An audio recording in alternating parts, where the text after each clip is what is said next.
وما خلقت الجن والإنس إلا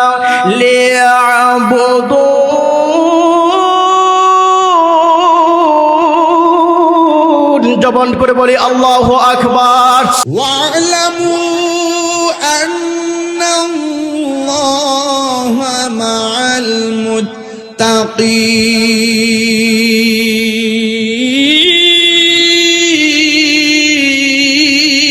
المتقين فليضحكوا